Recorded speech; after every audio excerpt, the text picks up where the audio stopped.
It's the question keeping diplomats up at night from Brussels to Beijing. We're looking at a potential return to the Oval Office, and the rhetoric is heating up. But when you strip away the campaign speeches and the rallies, you're left with a massive looming geopolitical question mark: Iran. Are we looking at a deal, or are we looking at a war? That is the trillion-dollar question. And frankly, if you aren't nervous, you haven't been paying attention. But here's the thing. It's not as binary as people think. It's not just peace or war. It's this gray zone of extreme pressure that we're about to enter. Right, because we've seen the movie before. We had the maximum pressure campaign. We had the withdrawal from the nuclear deal. We even had the strike on Soleimani. But the landscape has changed since then. Iran is closer to a nuclear weapon now than they were 4 years ago. So, does Trump come back and immediately escalate to a kinetic conflict? I've been talking to people who are essentially drafting the foreign policy playbooks for the transition team right now. These are the folks in the inner circle, and the mood is aggressive, but, and this is a huge but, there is a massive tug-of-war happening behind the scenes. You have the ideological hawks who believe the only way to stop Iran is to break the regime. They want to hit the nuclear facilities. They want to decapitate the leadership structure. The regime change crowd. Exactly. But then you have the other side of Trump's brain, which is the transactionalist, the deal maker, and more importantly, the guy who ran on ending forever wars. I was speaking with a source close to Mar-a-Lago last week, and he put it bluntly: Trump hates war. He thinks it's a waste of money. He thinks it ruins his economy. That's the paradox, isn't it? He projects this image of the madman, the guy who might push the button just to see what happens. But his track record is actually fairly restrained when it comes to deploying large numbers of troops. He wants the threat of force to do the work, not the force itself. Precisely. It's the madman theory modernized. He wants Tehran to believe he is crazy enough to bomb them back to the Stone Age. But here is the danger. What happens when the bluff gets called? Because right now, Iran isn't the same country it was in 2016 either. They are more entrenched, they have deepened their alliance with Russia, and they have proxies all over the region. If Trump initiates an attack, we aren't talking about a surgical strike. We are talking about setting the entire Middle East on fire. Let's dig into that scenario. Say the hawks win the argument. Say intelligence comes across the desk that Iran is weeks away from a bomb. Trump decides to strike. What does that actually look like? Are we talking about a full-scale invasion? No, absolutely not. An invasion is off the table. Trump has zero appetite for boots on the ground. What we are looking at is an air campaign. Massive aerial bombardment targeting nuclear infrastructure, Natanz, Fordow, and likely IRGC command centers. But here is the behind-the-scenes info that isn't making the headlines. The Pentagon is terrified of this scenario. Why? Because of the retaliation. Because of the spiral. You hit Iran, they don't just sit there. They activate Hezbollah in Lebanon. They activate the Houthis in Yemen. Suddenly, you have missiles raining down on Tel Aviv. You have oil tankers burning in the Strait of Hormuz, and American bases in Iraq and Syria are under direct fire. And here is the kicker: oil prices. That's the domestic third rail. It's the one thing Trump cares about more than geopolitics: the stock market and gas prices. If he attacks Iran, oil could spike to $150 or $200 a barrel overnight. That crashes the U.S. economy. That kills the Trump boom before it even starts. So when you look at the calculus, the economic cost of war is the biggest deterrent he has. So you're saying his wallet might save the world from World War III? In a way, yes. But don't underestimate the ego factor.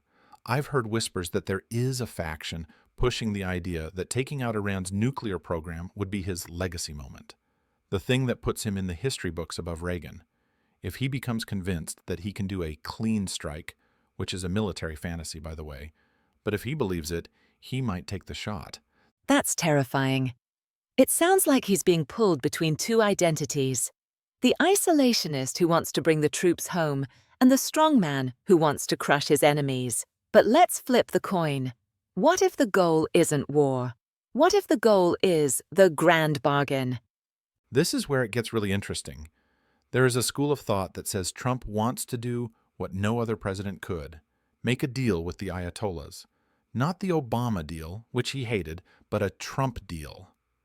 A branding exercise. 100%. He wants the photo op. He wants to be the guy shaking hands, proving he's the ultimate negotiator. The strategy would be to squeeze them so hard economically, sanctions that make the previous ones look like a slap on the wrist, that the regime has no choice but to come to the table and beg. But is that realistic? The Iranian leadership has built their entire legitimacy on resisting the Great Satan. Capitulating to Trump, of all people, seems like political suicide for them. It is, and that's why the risk of miscalculation is so high. Trump assumes everyone has a price.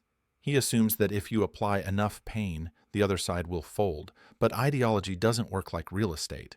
You can't just bully a theocracy into a restructuring deal.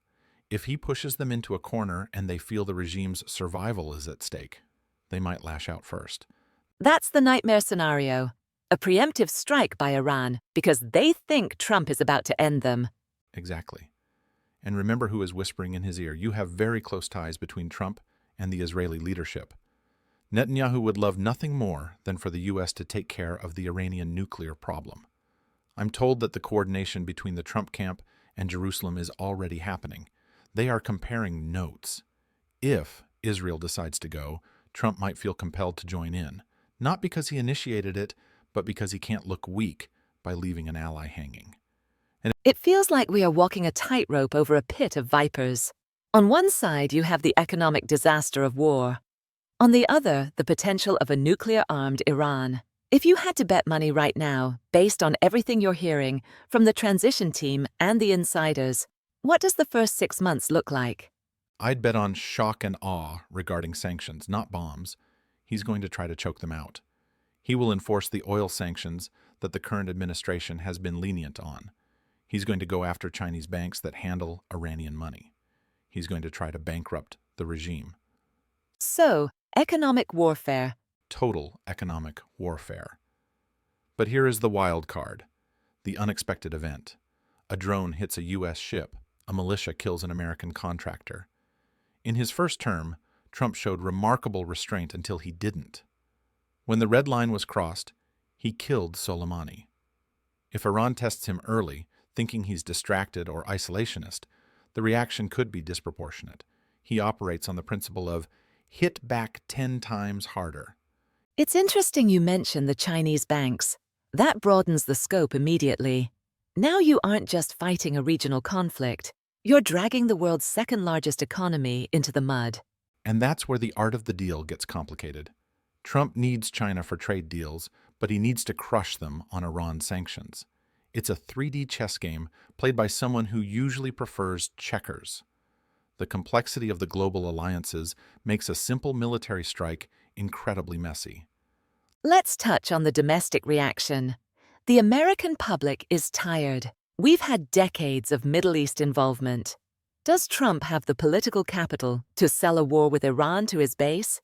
Absolutely not. His base is America first. They care about the border, inflation, and the culture war. They do not care about who runs Tehran. If he starts a war that drags on, he loses the very populism that put him in power. He knows this. That's why I keep coming back to the idea that he wants the spectacle of strength without the cost of war. But the spectacle itself is dangerous. You can only wave a loaded gun around for so long before it goes off, accidentally or otherwise. That's the perfect analogy. And we are dealing with an administration that historically hollowed out the State Department. You don't have the seasoned diplomats in the room to de-escalate these things quietly. You have loyalists, you have family members, you have donors. When a crisis hits at 3 o'clock a.m., who is the voice of reason? That's what worries the intelligence community the most. It's not the intent, it's the competence in crisis management.